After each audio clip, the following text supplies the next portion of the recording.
si katupnya ini melemah, jadi nggak langsung nutup gitu, dia melemah. Nah, akibatnya asam lambung itu naik ke atas kerongkongan.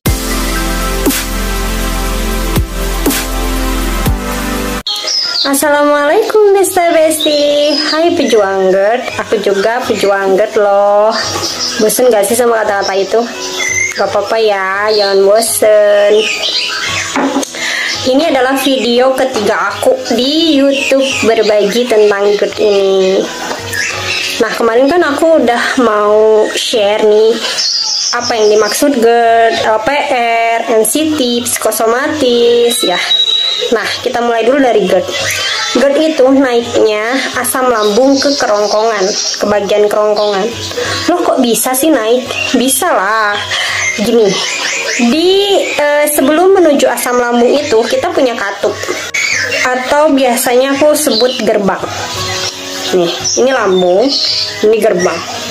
Ketika makanan masuk, si katupnya ini melemah, jadi nggak langsung nutup gitu, dia melemah.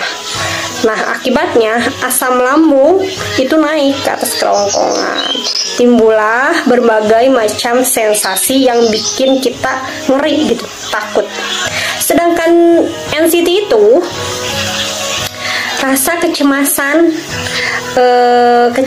pada suatu rasa stres atau ketakutan itu. Nah, kenapa kita bisa NCT? Kenapa kita bisa cemas? Ya, kalau aku mikirnya karena kita sebelumnya pernah ngerasain yang namanya sensasi dari GERD ini, rasanya kayak begini, bikin ngeri, sehingga muncul ketakutan ketika kita melakukan kesalahan. Aduh, bakal kayak gini ya, duh, bakal gimana nih, apa nih yang bakal dirasain kayak gitu. Nah, sedangkan psikosomatis itu adalah gejala fisik yang ditimbulkan dari rasa cemas itu. Misalnya apa ya, kita cemas nih karena misalkan kita habis makan ayam bakar, deg-degan gitu bawaannya. Terus yang ditimbulkannya apa psikosomatisnya? Yaitu rasa keringat dingin, misalkan kayak gitu. Terus jantung berdebar itu.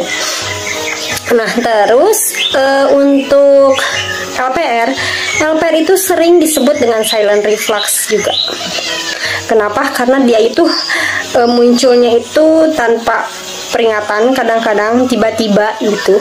Tahu-taunya asam lambung naik ke bagian tenggorokan.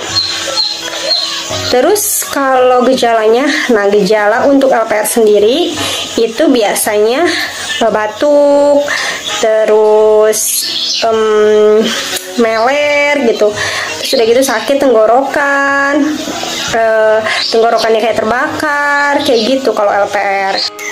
Tapi tenang teman-teman, GERD itu tidak mematikan. Sebenarnya kata-kata ini, kalimat ini seharusnya membuat kita tetap tenang dan tidak merasa cemas. Tapi memang susah banget gitu olah kecemasan itu sampai sekarang. Walaupun NCT-nya waktu kemarin aku ke psikiater itu agak cemas, tapi tetap aja gitu kalau udah datang tuh cemas. Rasanya ya nggak separah dulu sih waktu GERD yang pertama. Nanti aku juga bakal cerita gimana tuh NCT aku tuh parahnya sampai kayak gimana.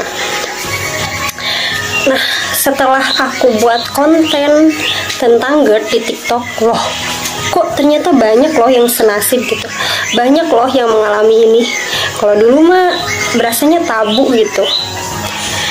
Jadi aku di sini, aku ingin share loh tentang GERD. Sebenarnya GERD itu bisa sehat lagi loh, bisa sembuh total karena aku pernah ngalaminnya. Akhirnya buatlah aku konten-konten di TikTok, terus menu-menu makanan yang aku makan, jadwal keseharian aku di TikTok, di Instagram, dan akhirnya aku buka YouTube ini. Dan alhamdulillah memang banyak banget tuh, nggak banyak banget sih, belum banyak banget. Beberapa temen udah DM, tanya-tanya, maaf itu suara anak aku, tanya-tanya,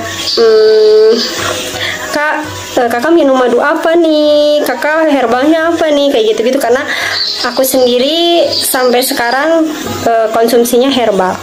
Dari GERD yang pertama sampai GERD yang sekarang aku konsumsinya herbal. Bukan aku tidak menerima untuk obat kimia, tapi aku pernah kok konsumsi obat kimia, pernah. Cuma di komunitas aku itu Kita itu percaya kalau obat kimia itu hanya meredakan saja gitu. Dan yang namanya obat kimia kan ada efek sampingnya gitu loh. Obat apa aja sih yang sempat, maksudnya herbal apa aja yang sempat aku minum, obat alami apa aja yang sempat aku minum? Aku pernah coba kanji dicampur madu pasti ya, karena itu buat jaga stamina. Tepung pati Garut, obat madu, apa tuh yang dicampur lambung, ramuan JSR kayak gitu. Aku coba semua. Aku udah banyak yang aku coba gitu maksudnya. Oh ya, kayu manis tuh yang berbentuk kapsul, aku udah pernah juga.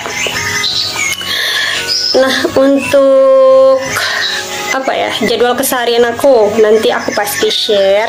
Kalau sekarang aku lagi konsumsi ini Magavit dicampur sama madu asli.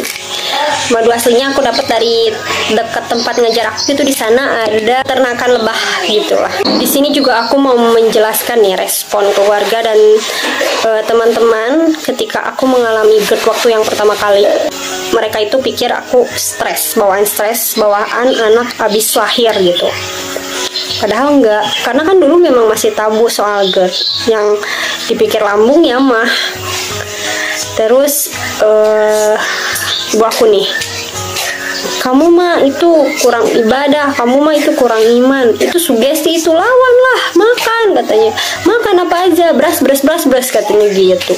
Padahal kan ya kalau misalkan kita makan gak dipantang, akibatnya sensasi yang muncul banyak banget gitu. Terus teman-teman aku, kok bisa sih? Coba kamu itu dari pikiran, ayo gerak makan yuk. Pada ngajak makan, mungkin itu emang salah satu support dari mereka. Tapi ya kita emang belum bisa untuk itu. Harus jaga pola makan kan, kuncinya itu pola makan, pola pikir. Terus respon suami, bisik gak sih? Jadi suami aku pernah mikir kalau aku ini penyakitnya aneh. Aneh banget sih penyakitnya, katanya gitu. Terus aku kan ngeri, sedep ngeri gitu kan hati. Terus aku berdoa dalam hati kayak gini, ya Allah, gimana ya cara ngasih taunya? Pas subuh dia muntah cairan banyak banget di lantai, panik, dan cairannya itu asem. Dan dari situ dia nggak pernah bilang kayak gitu lagi, aneh-aneh lagi. Malah sampai sekarang tuh tiap malam dia yang balurin, dia yang paham, dia yang paling paham gitu. Terus temen-temen aku juga masih nggak paham lah penyakit aku. Aku tiap hari bakal ke sekolah. Makan, kalau misalkan lagi rame-rame nih, lagi makan-makan bareng, aku cuma makan sama timun doang gitu. Pokoknya aku ngalamin lah yang kayak gitu-gitu. Oh iya, mungkin memang susah sih untuk mengatasi rasa cemas. Tapi kebiasaan aku itu tiap hari, setiap pagi, kalau udah ngerasa nggak enak, ngerasa mau cemas nih, kan kayak ada warning gitu, kayak ada alarm nih kalau mau cemas. Aku suka langsung joget-joget sendiri, kayak tari-tari balerina gitu, sambil nyanyi apa coba. Aku anak sehat, tubuhku kuat, pasti itu yang aku nyanyiin. Aku anak sehat. Asli, itu asli. Aku hampir tiap hari nyanyiin itu. Aku anak sehat, gitu-gitu. Terus juga memang iya harus mendekatkan diri sama sang pencipta. Pokoknya NC aku tuh dulu parah banget, sampai nyamuk aja. Anak digigit nyamuk, aduh ampun, cemasnya, paniknya sampai berhari-hari. Oke lah, selanjutnya next video ya. Nanti aku akan bercerita tentang sensasi-sensasi GERD dan NC aku. Kalau sekarang kan respon keluarga dulu sama apa yang dimaksud GERD dan lainnya. Pokoknya nanti pasti aku akan cerita. sama kok, kita sama kok. Jadi jangan khawatir, GERD itu tidak mematikan. Pokoknya semangat berjuang. Memang kita nggak bisa sembuh dalam waktu 2 hari atau seminggu, rata-rata minimal 3 bulan. Tapi semangat, insya Allah kita bakal menjadi pribadi yang lebih sabar nantinya kalau udah sembuh. Semangat. Thank you ya, terima kasih, thank you for watching.